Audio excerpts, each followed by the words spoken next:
Hello mga kaibigan, at kakalabas lamang po ng statement na ito galing mismo sa WBC President mga kaibigan na si Sir Mauricio Sulaiman, At ito babasahin ko sa inyo, okay, pa-flash ko din dito sa screen, Na ito ang sabi niya, Janriel Casimero will fight our proud champion Filipino Flash Nonito Donaire. Casimero enrolled in WBC Boxing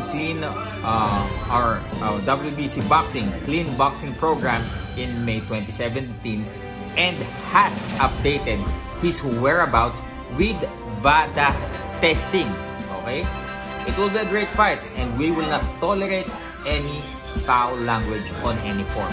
So yung claim po ng kabilang panig mga kaibigan na sinasabi nilang sinungaling daw si Janriel Casimero, sinungaling daw ang aming panig na dinedeclare namin na currently enrolled po si Janriel Casimero, ay ito na po mismo ang WBC, mismong presidente ng organisasyon kung saan champion ng aming kalaban.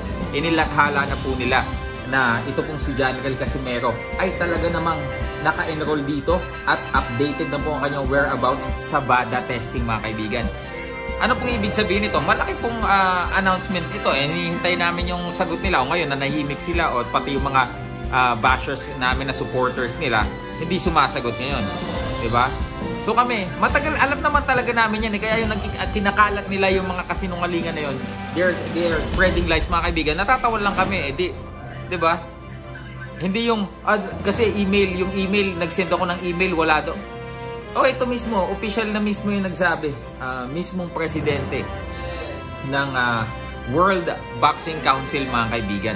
Kung yung mga hindi po nakakilala kay Mauricio Sulaiman, siya po ang presidente ng WBC. You can Google him mga kaibigan, lahat naman kayo, hihilig nyo mag-Google, pupo kayo Google. Yung mga bashers dyan, anahin nyo na sinasabi nyo sinungaling kami, sinungaling si Cuadro Alas, sinungaling si Sir Sean, maganda-handa na kayo. Ano kayo ngayon? Nawala ng internet? Hindi kayo sumasagot? Diba? Ito po yung sinasabi namin na kami, although nakalagay na sa BoxRec yan, sinasabi nyo edited, pinaparatangan nyo na nagsisinungaling. Ito na mismo. Sabi nga ni Sir Sean, diba, wala kaming problema sa VADA testing. Wala po kaming problema because we are clean, mga kaibigan. Takot ka? Si Janriel Casimero po, ang kanyang lakas ay natural. Malakas talaga siya. Okay, Sir Memo Heredia is there para pa mas lalong ipakondisyonin si Cuadro Alas, lalong maging explosive. It's like an indirect accusation na ganito ang may mga hocus-pocus na ginagawa. Huwag pong ganon, mga kaibigan. Diba? We are disappointed dahil may mga post kayong ganon. Pero ito na, diba? Ano pang rason nyo? Anong next? For sure, we are assuming na meron na naman kayong susunod na issue. Diba? Wala po kaming problema dyan. Pinagkalit nyo ako. Sige, yun lang mga kaibigan. I-upload ko na to. At peace out mga kaibigan.